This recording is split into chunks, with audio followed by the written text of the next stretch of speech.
Here we are. Welcome, all you business geeks, to the Business Geeks podcast, an entrepreneurial show where three friends geek out loud and proud on everybody's business. I'm Joe Pardo, and of JoePardo.com and IndiePodcasters.com. I'm joined by my two wonderful co-hosts, Jennifer Crawford, the co-founder of Sparent.co, and Samantha Riley of SamanthaRiley.global. This week, we are talking about your money mindset and if it's sabotaging your business. Oh, man. I feel like I'm going to get railed by the end of this episode. Why? Why? Yeah, hang on, stop. Not a setup. Where did that come from, Well, Joe Pardo?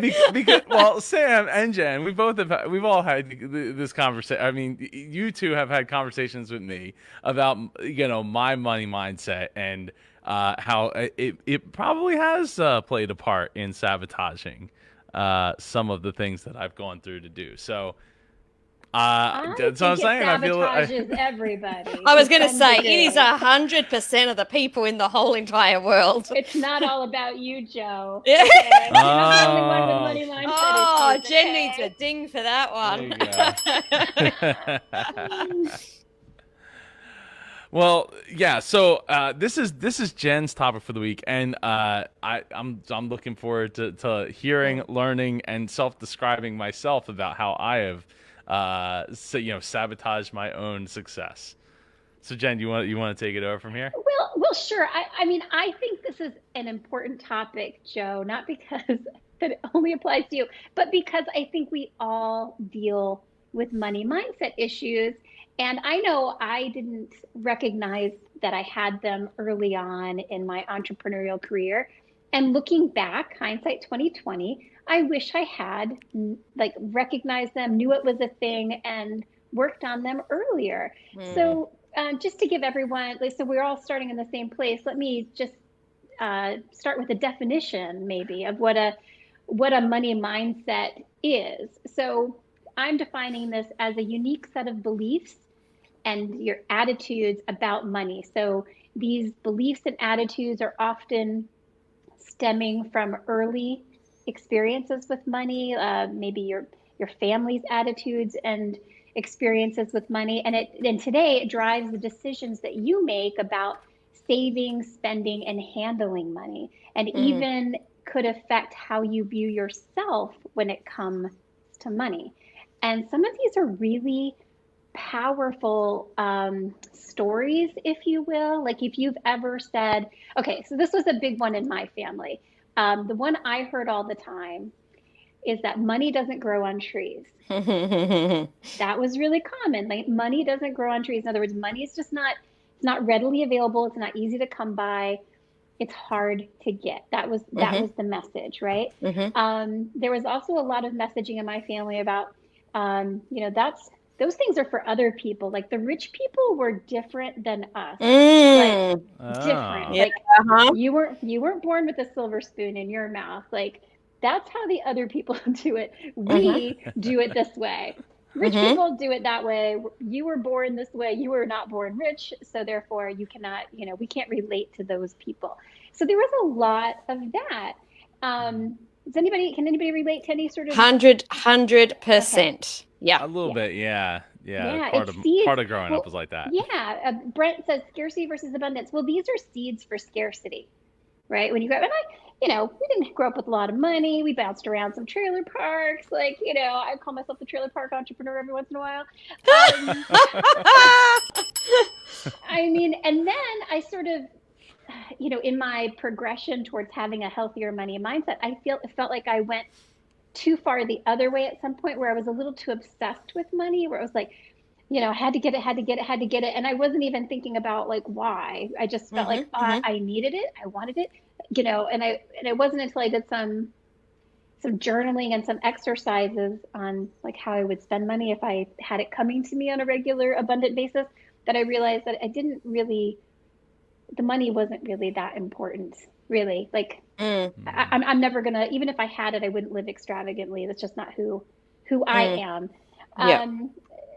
So yeah, Do you know what I'm talking about? Absolutely. And I think it's really important to pre-frame this conversation that these blocks or mindset, this comes from our childhood, from usually from the before we're 7 years old, and it's something that's happened that makes us think that that is the truth.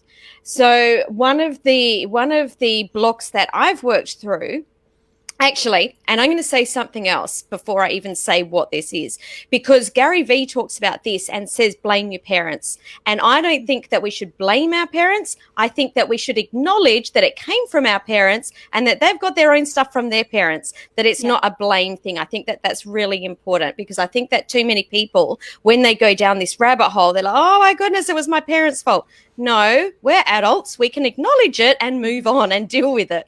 That's right. However, in saying that, one of the blocks that I've had to work through was when we were children, we weren't allowed to ask for anything. If we asked for something, we were told, you've asked, now you can't have.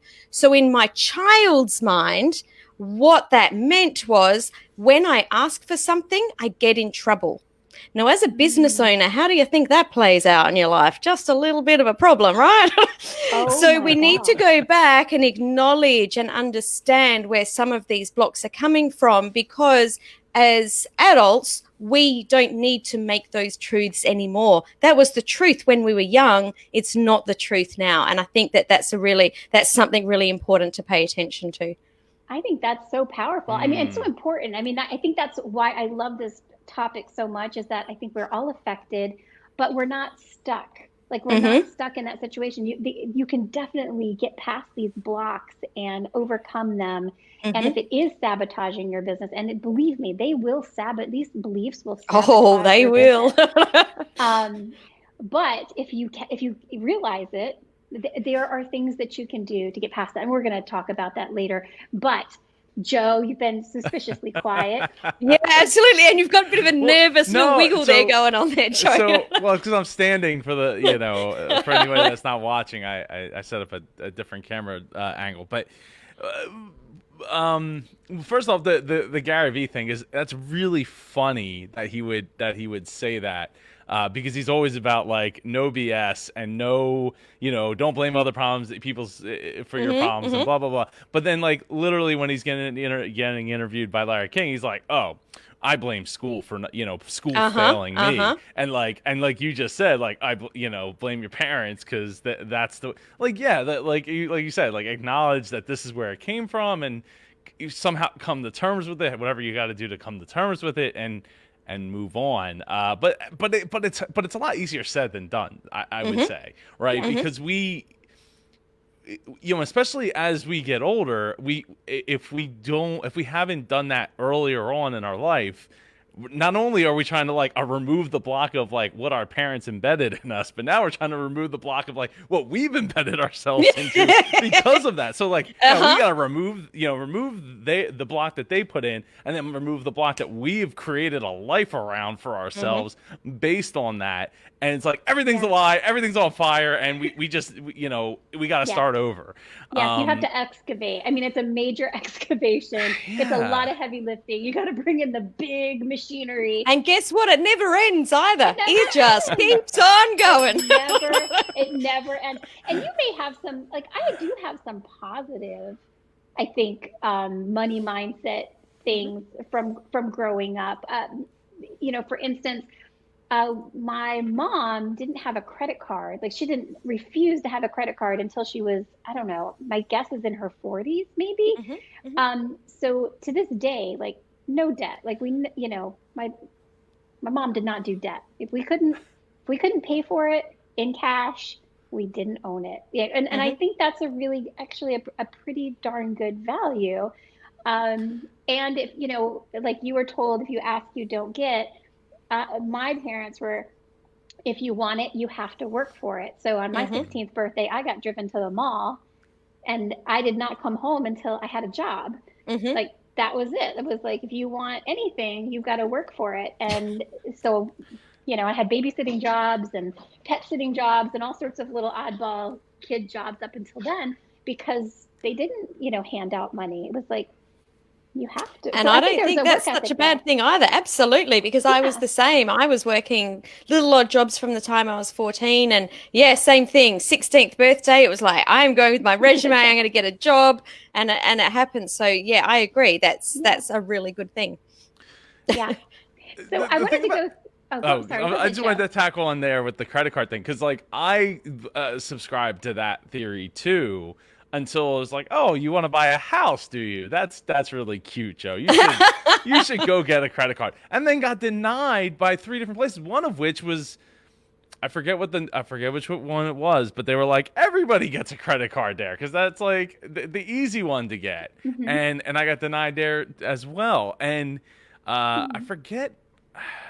I think it was Best Buy that eventually gave me one, which was crazy because like even the guy that was like doing the process was like Best Buy doesn't give credit to like anybody, and you were able to get money out of them. That's insane. I'm like, oh, that's how good is that? Like, awesome. But I think it is important to at least have some kind of small credit card to build that credit. Because like even my grandfather ran into problems with his credit score because of the fact that he never had a credit card other than what Yep. was in the Yeah, business name. So absolutely. that's a very real problem. It's like, oh, Hmm. yeah, you have tons of money, access to all this stuff, and it's like, yeah, well, no, you don't have access to credit because Hmm. it Yeah. wasn't in your name. Like, what do you You have want? to know how it works. You have to know Yes. how it works. Yes. Yep. You'll be happy to know that my mom now has a credit card. She's even been known to make an occasional online purchase with it. Ooh, how about Ooh. that? But she does pay it off every month. Well, that's good. Good for her. So that is good. So maybe you don't know if you have a money mindset issue. Maybe you're like, you guys are ridiculous. My money mindset is just fine. Well, let's just put that to the test. I have a list of symptoms. Oh, how long do we have here? Hang on I a have a minute. list of symptoms. And to see if your money mindset might be having some illnesses. So some symptoms. You disrespect your time and expertise. Now, I'm talking about, these are symptoms in your business, right? Hmm. So Hmm. you disrespect your time and expertise. Just put a check if that applies to you. When someone says you are too expensive, you believe them, right? Hmm. So a lot of these manifest themselves in pricing. You don't have a sustainable business. Like, again, because maybe you're disrespecting your time and expertise. You don't believe people will pay you what you want to charge. You say things like, I just want to help people. Hmm. Okay. You feel guilty getting paid for doing something you love. You think making money is hard. You are afraid to invest in your business or yourself. You are pricing yourself out of business by not charging enough for your services or products. You don't know your profit margins and ignore your financials completely. You think too small. You resent your clients. You don't think or act like a CEO. I think these are all symptoms of some issues with your money mindset. I think there's one more that I'd like to add, and it's one that I'm hearing a lot now. Times are tough.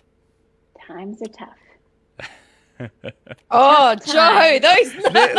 They are. Well, they are. I mean, Times are up tough. here, things are definitely tough for a lot of Yeah, businesses. I mean, it we talked is. about this for months in the show. It's not it's no secret. But no, that's not a good. That's not a good.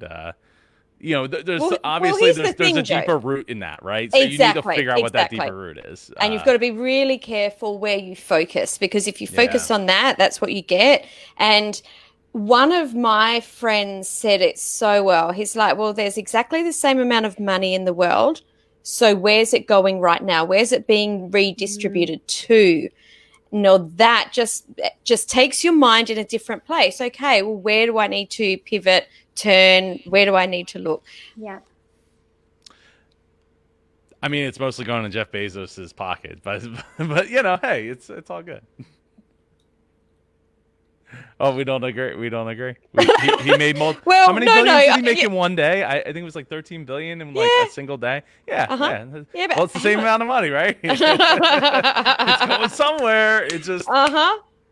Yeah, I know that he's doing very well, but I'm pretty sure it's not all going to him. Not all No, going it's to not him. all, not all of it, not all. He's leaving something on the table for Yeah. now. For Yeah. now. Well, I think what Sam is alluding to is that the businesses that are least affected by these troubling times are sometimes they're in just an industry. They might be in an industry that's just not as affected, but the ones that are in industries that are highly affected, those that are doing the best are the ones that I think probably have a better infrastructure overall with their business. Maybe they have a better quality product. Maybe they have more revenue streams. Maybe they're more agile and they've pivoted and they haven't wasted time worrying about the troubling times. They're just Mm-hmm. getting on with business. And maybe, just maybe, they have a better money mindset. Absolutely. So I'll tell you a story that I saw recently. There was someone in Australia that had a travel company that did 8 figures, huge travel company. What do you think happened to they specialized in global travel, so round the world trips. Like they lost their business overnight, and in actual Mm-hmm. fact all they were doing was processing refunds. And people, now there's a lot of people in the travel industry that have just put their hands up and go, oh my goodness, like this is the worst thing ever. What these people did was straight away pivoted and went, how did we build an 8-figure business? Let's go into online marketing, and pivoted overnight, and they are still doing 8 figures. So we have to be really careful where we focus. Yeah, absolutely. Yeah.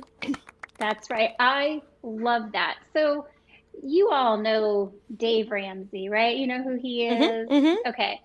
So Ramsey Solutions conducted a study of over 10,000 millionaires. And one of the most fascinating statistics was that 97% of these millionaires believed da, da, da, da, that they could become millionaires. Ah, there we go.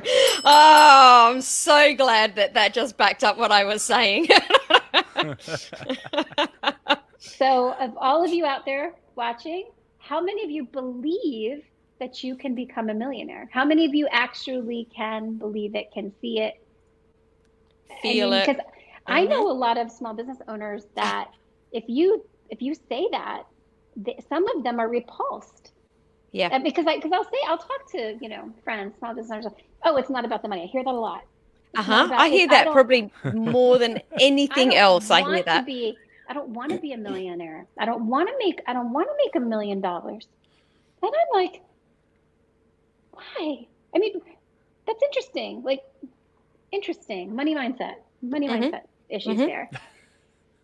Absolutely. It sounds like something you say after you've done it, and you're like, "I'm trying to be relatable." Like Jeff Bezos talking, I want to be relatable, so I'm just gonna say, "Yeah, I don't really want to make $1 billion. I don't need to make $1 trillion." I mean, maybe that's the case, but I honestly think these are people that don't believe they can. Absolutely. They don't believe that it can. They've got issues around what they think, and you mentioned it before, what they think rich people are. There's stories around what other people will think of them. Like the stories are endless that we tell ourselves, absolutely endless. But what we have to remember is that money is essentially just a piece of paper or plastic. What it does is helps to give us freedom. It helps to give us choice. So I think that we have to remember what the money gives us, and that for a lot of people that will help you move through some of this stuff that you're talking about. I agree. I mean, I've heard Not somebody quite sure, Brent. Brent, yeah, I think your answer's right there. He wants to almost make $1 there. billion. He wants to make he's gone way past $1 million. Well, speaking of money, like I heard somebody compare money to a brick. And so you can take a brick and you can throw it through a window, cause destruction. Or you can take that brick and you can build a cathedral. So it's really just a tool. It's what you do with it. And I only mention that because you alluded to it, Sam. A lot of us think, a lot of people think money's the root of all evil. Rich people are bad. Like money is not good. I mean, these are all things that are ingrained in us. Growing up, like watching silly sitcoms, like Boss Hogg, Dukes of Hazzard, Not a Nice Guy. Like a lot of times the rich people were portrayed in media as greedy, evil, corrupt. So it's no wonder we're getting messaging not just from our family, but we're getting messaging from all over the place about what money means. Absolutely. I always a lot of, and I that is probably the biggest thing I hear on discovery calls is it's not about the money. Not about the But when money. you really dig deep, would you rather have, and I say this to people, would you rather, someone that's not hasn't got pure intentions having $1 million, or would you rather do it? And what would you do with it? Because that gives us the ability to go and do good in the world. And collectively, as entrepreneurs, if we all make really good money and we all do have really good hearts, what can we do when we come together? There's people in other countries that don't have clean water, they don't have toilets, they don't have education.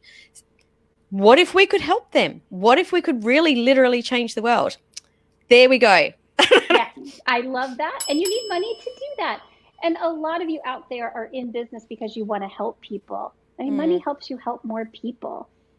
I mean, your business, I mean, a lot of people that you're helping want your business to be around because they want to continue to be helped and they want to see you help other people and put your gifts into the world. I mean, it's not either or. I mean, you can help people absolutely. and make money and Yeah, you don't have to have passion or profit. Ideally, you have both. absolutely. And Yeah. money gives you choice.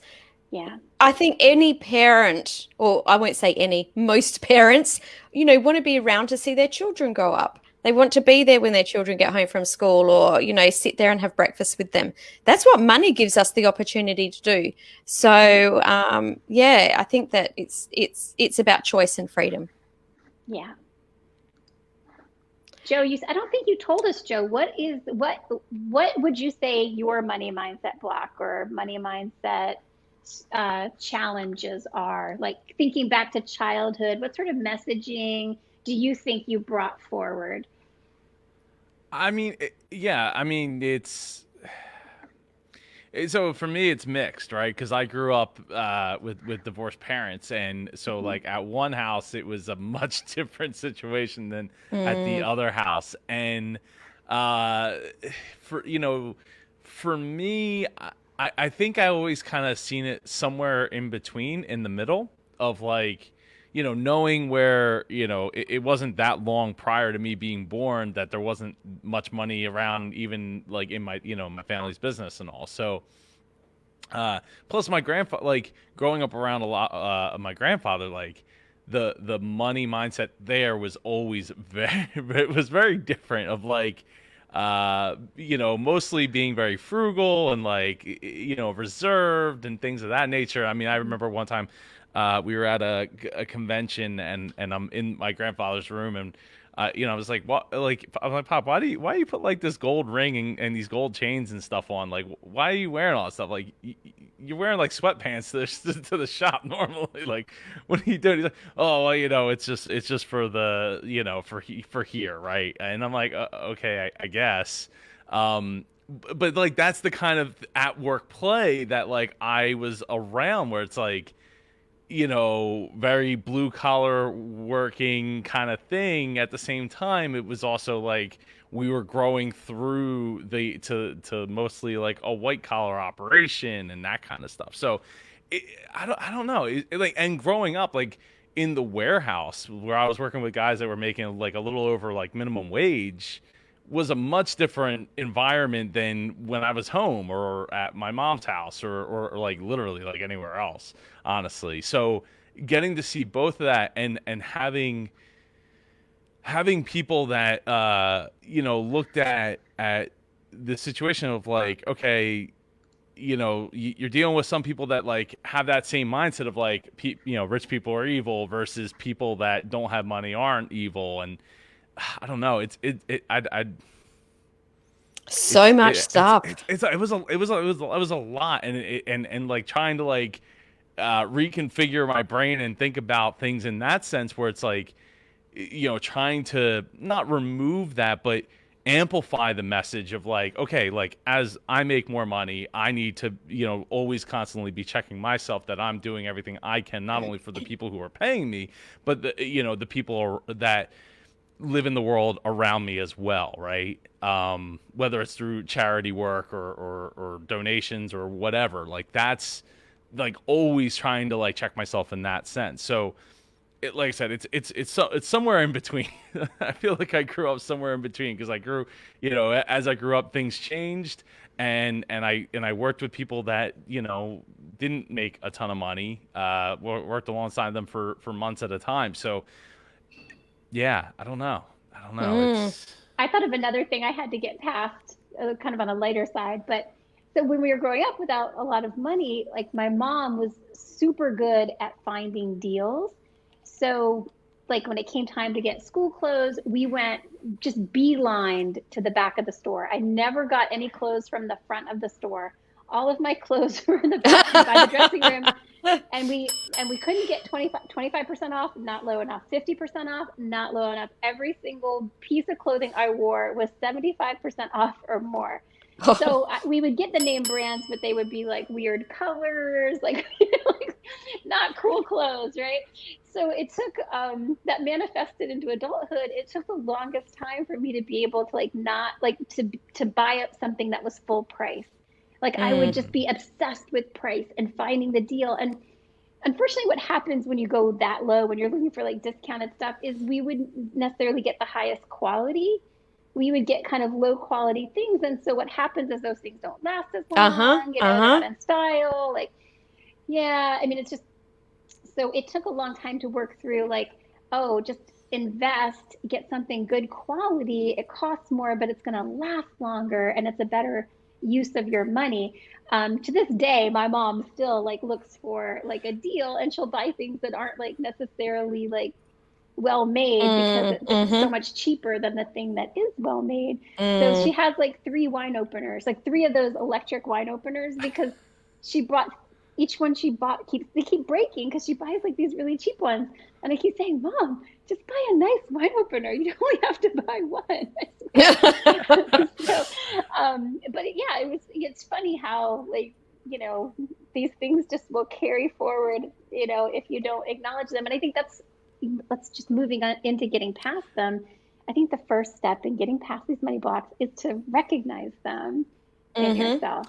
Like, I think, I resonate with that though. Like yeah, what you're saying, well, going to the back store, like that's where I always go. I'm looking for like clearance things, like yeah, the usually it's clearance. things in like tech, not clothes, because I don't buy a whole lot of clothes. Yeah, But just yeah, it's like any like like get ideas, and it's like 50% off, so it's like it's not $20, it's $10, or it's not $50, it's like $20 or something. It's like at $50, I wouldn't even give it two thoughts. I probably would just pass on it, but at $20, like I might be able to use this and implement it mm, into my setup or this or that. So, sure, I'm always looking for those open box deals and those types of yeah, things too. yeah, And I think like yeah, again, it's like a war in the brain, but I'm not afraid to pay full price for things. mm, It's yeah. mm. just I don't know. It's weird. It's Oh, I weird mean, being a good somewhere stuck in the bargain. I middle. still love a good bargain, but I don't have to, like, if I want something and I need something, you know, it doesn't have to be 75% off anymore. Yeah. I hate going through, when they have the bargain bins and there's just like everything in there, and some Hmm. people love going through to find the deal. I'm like, I have not got time for that. I will just go straight to the shelf Yes, and buy something where I know that amen. it is and just get out of there. I I love mean, that. That's why Circus City was so great, because it was like Best Buy, but then nobody cared. So you like be moving things mm, behind shelves and being like, "Oh, look Oh, at this! There's this yuck. thing here," and yeah. nobody even knows it's here because there's no tag. Like, how awesome is Oh, that is this? just like my worst It's nightmare. not good. It's not good. And it's all the stuff it's like when you really think about it, it's like this is the stuff that nobody else wanted, and they're practically giving it away for a reason. Yeah, exactly. Can we talk Yeah. about how we move through some of these blocks, or Mhm. maybe what some of us have done to move through them, and to it, like, because the first step is acknowledging them, but there's got to Mhm. be more than acknowledging them. We actually Yeah. then have to understand that this is, changing the way that we act, or we're acting in a way that we're not happy with. Um, I think that you were talking before about being able to see it. And I Mhm. know that I was watching a video, and was it you that put it in, the Mel Robbins video about Yeah. seeing? I Yes. can't You have remember where to I see all this stuff. go to So, the tape. yeah, when we see what happens, our brain doesn't understand if it's happened for real or if it hasn't. So visualization is so important, because when we see what happens in the future, our brain just knows that it has happened. And I know, Joe, I've sent you a visualization that you told me you didn't like. Yes, you Yes. did. So there's a visualization that I do every single day. And when I find it, I can put it in the link in the comments. It's actually a 25-minute visualization on attracting abundance into your life. Oh no, wait, I did like it. Wait, when Oh, did you say did I like didn't that one? Yeah, no, I like that one. Yeah. Okay. So Joe, I have Mel Robbins' video in our spreadsheet. Yes. Yeah, which Samantha is that the just Be referred Inspired to. one? The one that I think one it's thing billionaires do every day.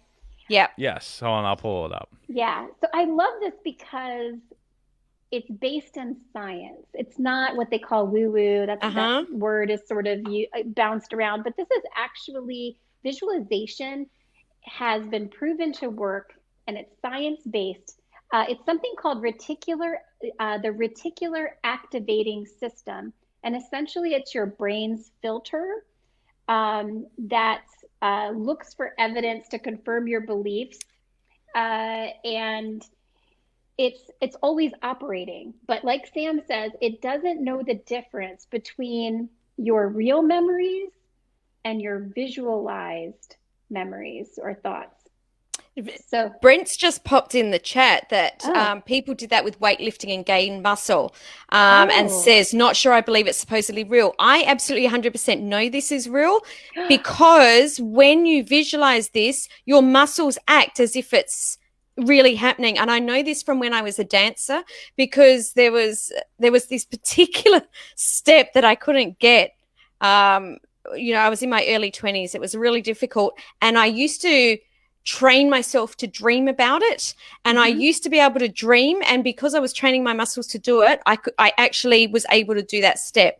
So it really does work, and there's scientific evidence that shows that when we're asleep or when we're visualizing, and they've done it with Olympic athletes, they check their body, their muscles act exactly the same way when they're doing it as when they're visualizing it.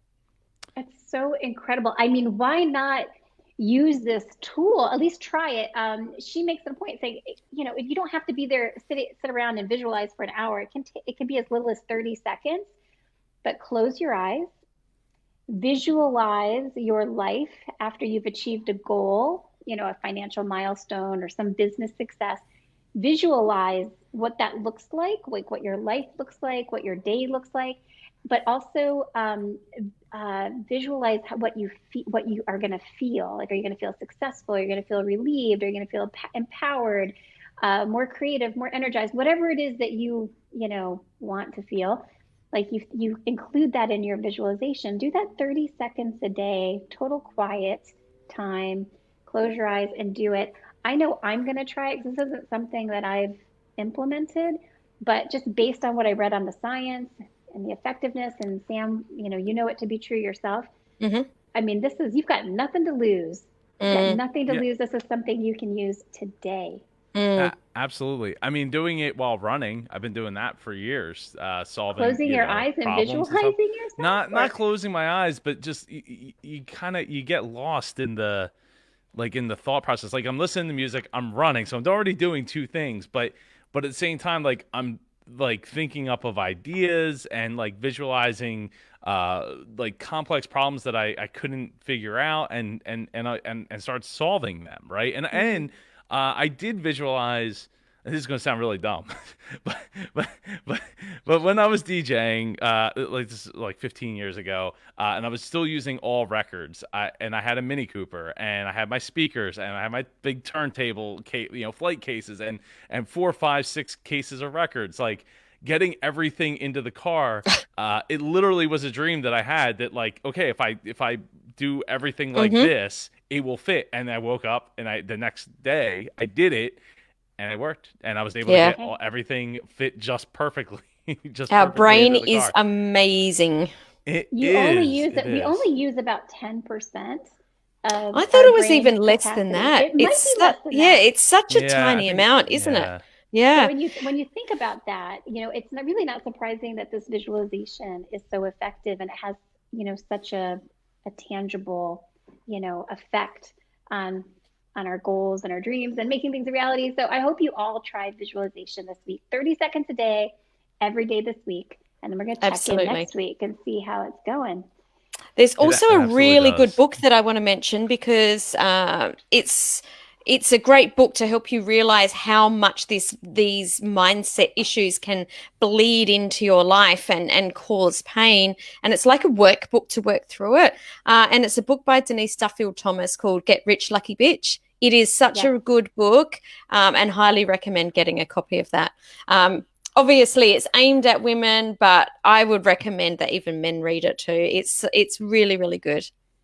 And part of getting over, your money blocks is not just visualization and acknowledging that you have them, but educate yourself about money because a lot of us put our head in the sand when it comes to our business financials or money because we're intimidated by it. We don't feel like we deserve it. We're uncomfortable talking about it. So why are we going to look at it? But education is going to empower you to be more fearless when it comes to money. Knowledge is power. It's true. So that's a great start with that book. Awesome. Do you want to read Marcia's comment here? Yeah, read that, Joe. Read it. My mindset was junk, I should say. Junk. All in capital S, junk. Yes, junk. Fortunately, I married into a family that believes in quality over cost. I've worked really hard for the last for like 5 years to improve, to help with the lack money mindset. Make small incremental upgrades, one thing at a time. Hand towels, nice pencils or nice pens, quality jeans that are more expensive but will last longer, and some nice mugs, etc. That's good advice. Love it. Yeah. And she agrees with that book recommendation. Yeah, it's Sam. a really good book. And Tetris does help with that. I was playing a ton of Tetris at the time because it was out on the DS, and then you could play up to 10 people at once. It was a lot. It was a good time. It was a good time then. Awesome. Nice. Such a good topic, Jen. Yeah. Love this topic. Thanks. Love this topic. I'm always a little nervous when it's my turn to pick a topic because there's always like, are they going to like my topic? I don't know. I opened it up. Actually, I thought it was Joe's topic because when I opened it up, I wasn't really paying attention. And I went, that doesn't sound like Joe's topic. I was really impressed. And then I noticed it was... No, well, I was because I didn't expect that you would choose that topic, Joe. And I was right. It was Jen's topic. I know. I feel like you were very uncomfortable at times during our discussion here today, Joe. I will just say that.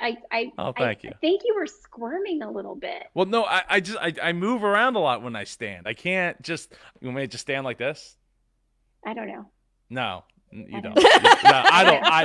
I don't want to stand like that. You were uncomfortable, I think, a little bit. No, I wasn't. No, I think it's important to look at it. I mean, the video that Sam was referring to earlier. I don't have the link in front of me, and my setup is totally not. Don't worry about it. It's okay. Easily, it's okay. I think that doing some kind of meditation that has helped in a lot of ways. And I think, talking more openly about money with people has helped a lot as well. Yeah. Because otherwise it's just like you live it in your brain and you're like, everybody else thinks the same way, right? Like that's just how it is. Yeah, you're living your own story. Yeah. So it really helps to break out of that and talk to other people that, get their input, get their background, their knowledge, and see and compare notes and how it's different because it's it is. I mean, look, how many people end up getting divorced over money, right? And it's a lot of it's rooted in starting with the money mindset that was adopted from likely our parents or the people that raised us. So. I just want to say though, Joe, I think it's really important to talk to the right people. And I'm not talking about the people that necessarily agree with you. That's not what I mean. But if there's people that have got some whew, Leon's family has got some real mindset issues. Like, do not ever talk about money when his family's around. You will come unstuck real fast. Wow. So yeah. Talk with the people that you know that you can learn from, that at least have an abundance mindset. Like, don't drag you into that scarcity hole, because it's very hard to get out of it when you're down there. And you know, talking earlier about how, oh, you know, this is too expensive, or like no one would pay for that stuff.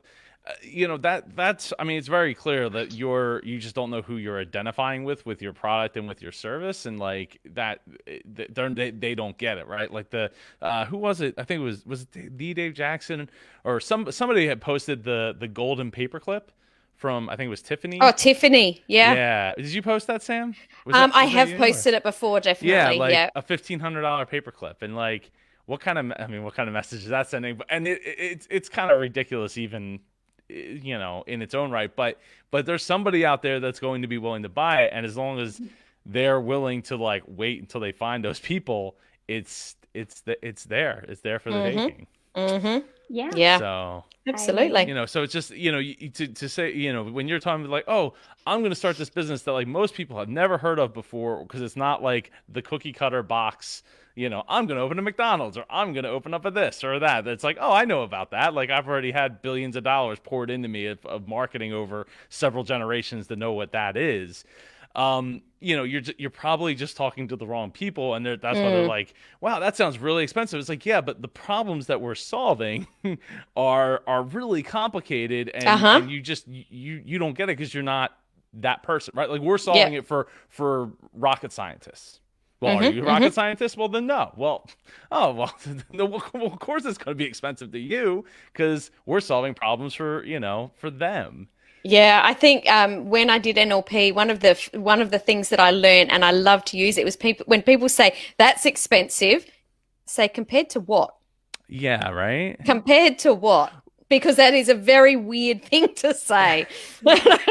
Well, so here's another example, right? So I was listening to some back episodes of the Disney Dish podcast, which you absolutely should listen to, and the Ritz-Carlton.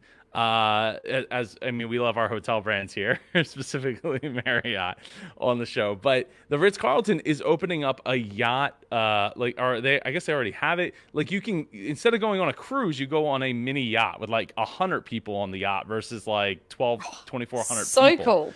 But here's the thing, right? So Disney is looking at that, and they're like, well, we're going to create more like lounge rooms on our boats, on our Disney cruise ships, right? And they're like way more expensive. But when you break the price down, it's like, okay, so for $12,000, I can get this room in, you know, club level, like all the amenities, blah blah blah. Or for 13,000, or no, it was like 11,000, and like for 12,000, I could just rent I could be on a mini yacht and get into a lot more smaller ports and have a much more detail-oriented thing. So it's like, is Disney pushing up against that? Like, hey, like, we don't have, like Ritz-Carlton, like, hey, we don't have the characters here, but you could go to Disney World afterwards. Like, we'll drop you off like an hour. You know, we'll get a shuttle for you. It's not a big deal. So you can go to Disney World right after you get off your mini yacht with like 100 people instead of 2,400 people. So, you know, it's like that. You know, so like just the idea of like that pricing of, okay, so $12,000 is a lot of money, right? I mean, I think by most stretches, $12,000 is a lot of money, but it's like, well, could you pay an extra $1,000 and have a much more intimate experience with like less kids and less people? I think it's all got to do with our values. Where we spend our money is all got to do with our values. But that is a topic for a whole nother episode. That's a different episode. Well, I think we went fairly deep in the money mindset. I would love to hear other people's money mindset issues. We can't be the only ones out there, so we'd love to know if you have them, how you guys have them. Everyone has them. Thank you, Marcia, for sharing how you got past yours. I love that. It's a process. I still catch myself sometimes with mine, but I know, because I know they're there, so I recognize them when they're happening. So helpful. Yeah. Yeah. So, Jen, did you have a grind my gears this week? I think. Yeah, I did.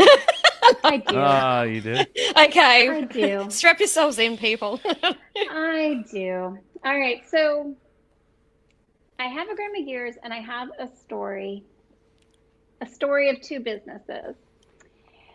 So the thing that is grinding my gears are companies that make customer service difficult on purpose. So they intentionally make the whole customer service experience difficult. So people who are busy, like me, aren't we all busy, will give up on refunds or problems, or come back another day after you've charged your credit card another time. This is a story of Territory versus Trifecta. And if you're not familiar with them, they're both meal delivery services. They both prepare healthy meals based on a number of diets, whether it be paleo or keto or flexitarian or whatever it is. But they're healthy, pre-portioned meals. All you have to do is warm them up. It's not Blue Apron where you've got to, play chef for a day. I don't have time for Blue Apron. I've tried Blue Apron too. So Trifecta got me with the reason I started Trifecta is because their tagline is eat like you train. So I may not look like an elite athlete, but I work out a lot and I weight train, and it's a very important part of my life. I can't imagine not doing it weekly, several times a week. So, but I'm also a lover of food. I'm a locust when it comes to food. I just love it. So I was like, okay, this is going to help. It's going to be a convenience, and I'm going to be able to eat healthy, eat like I train. All right. So Territory is basically the same thing. I've tried them both. Here's my problem. When I had Territory, I decided I just wanted to change. Like after a while, you kind of just like, whatever, it runs its course. I just wanted to take a break. I wanted to stop the meal delivery with Territory. I went to their site and I stopped it. I didn't have to chat with anybody. I didn't have to get on the phone. I didn't have to send an email. It was literally one click, no questions asked. They stopped billing my credit card. I stopped service. They haven't bombarded me with emails. They haven't bugged me to come back. Maybe they could do a little of that, but it was easy. Here comes Trifecta. I go to cancel Trifecta. The only thing I can do is skip a few weeks. I can skip a few weeks at a time. So that's what I've been doing because I couldn't find how to cancel.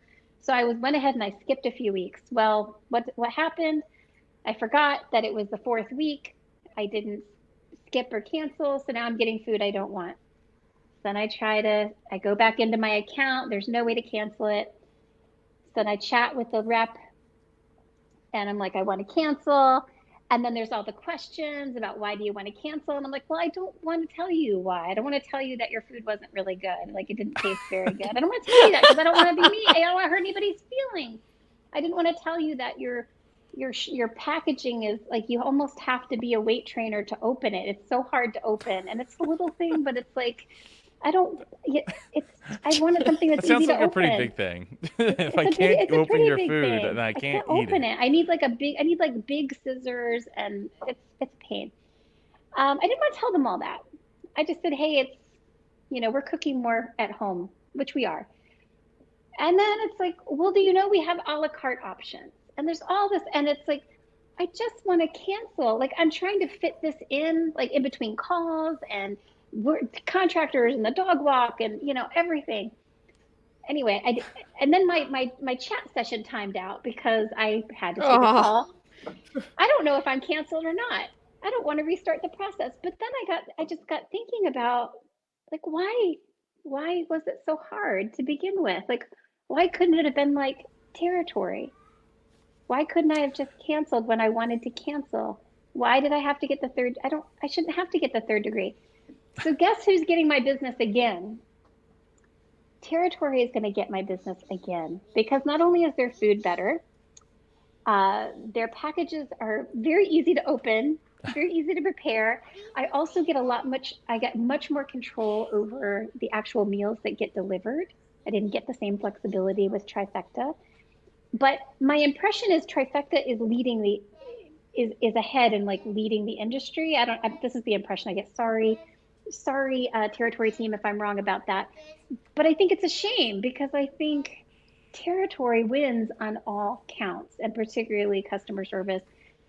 I just so appreciate that it was so easy to cancel, and that, you know, they were like, if you don't want it anymore, you don't have to get it. It doesn't have to be a hassle. Good work, territory. Yeah, good work, territory. I'm going to be ordering your meals again. Look how delicious they look. They do look delicious. Yeah. And the idea that someone cooks them, so good. So good. And it's like locally like sourced and organic, and they have real chefs. It's not like just, thrown in a bowl by some non-chef person. So anyway, I just appreciate it. And I don't think this is not a unique situation. I've been in similar situations where I've tried to cancel subscription services and I have to jump through hoops to do it. And I think it's a failure in customer service, leaves a bad taste in my mouth. I don't think it breeds customer loyalty. It doesn't foster word of mouth recommendations. I think it's really short-sighted on the companies who decide to make it difficult for you to cancel. That's all. I mean, I couldn't agree with you more. We just to throw it out there, for the Indie Pod University, we had somebody that needed to cancel today because they hadn't been taking advantage of all the things that we have to offer.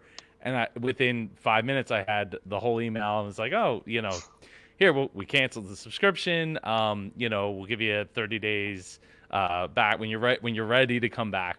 30 days for free to get started, like instead of the standard 14, like all these things, right? And it's just like in 5 minutes she had her answer and it was canceled, and it wasn't a big deal. It didn't have to be no big deal. It almost makes me wonder. It's like if those companies are hiring like a consultant or something that's like, hey, you know what we can do? We can help you fix your subscriber problem that with them falling off. Like we'll just put in all these roadblocks and we'll hire a bunch of people that get paid based not based on whether or not they keep people, but ultimately whether or not they're keeping people subscribed to the service, and we'll call that good customer service because we had somebody to talk to you. Yeah. Marcia makes a good point. So spend less money on bots and spend more money on your product. Am I right? You're right. Yeah. You're right. You are right. I will say that, territory team, if you happen to be tuning in, I did contact your CEO on LinkedIn. Thank you, LinkedIn Premium. So I did contact her because I wanted to know that I was going to be saying something positive about territory. Also, woman CEO, hello, of course. I will say that after I canceled, I made a point. I did not get marketed to. And I will say I wouldn't have been mad if they had marketed to me, and I probably would have re-signed up again sooner if they had. So I don't know. Maybe it ended up in my spam and I haven't seen it. But I almost wish they had marketed to me after the cancellation, because I would have signed up sooner. But that's the only thing. Other than that, I think their website is gorgeous. Their food is delicious. Their business model is sound. And I want to see them kick Trifecta's butt in the meal delivery space, in the healthy meal delivery space. Can I just say this is probably the nicest Grandma Gears that has ever come out of your mouth? Absolutely. I was thinking the same thing. Yes. Last week I almost cried. I was so frustrated. I really got worked up. I'm trying to calm myself down a little bit. I felt like I might have scared a few people last week when I had a bit of a meltdown. So I'm trying to approach it more reasonably. I'm growing. It's called personal development, people. Marcia asked if we have any affiliate links. No, I'm not smart enough for that, Marcia. Not yet. I was going to say, just give her a minute, Marcia. She'll organise that. As soon as we're off the call, I'll be like, okay, Jen. I know. I hope the CEO was listening. I hope the team was listening. I hope you appreciated that comparison. Yeah, I hopefully they took notice. Speaking of taking notice, who is getting your lunch money this week? Oh, that's easy. I'd like to give a little shout out to Snap Social. CEO is Carlin Ankrum, and she has quickly become my go-to social media expert that I like referring to.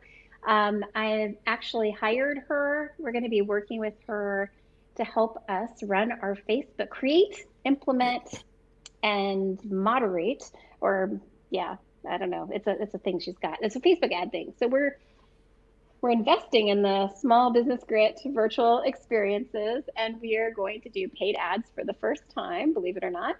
And we've enlisted professional help from OSNAP Social to help us run those ads, because honestly, I have no interest in running my own Facebook ads. And Carlin knows what she's doing. She's got an incredibly creative approach to social media, but she's also, very practical when it comes to analytics and monitoring the performance and A/B testing. And she runs like 12 ad sets in each campaign and monitors the performance of each one. I mean, it's incredible, like the way her mind is like a matrix of knowledge.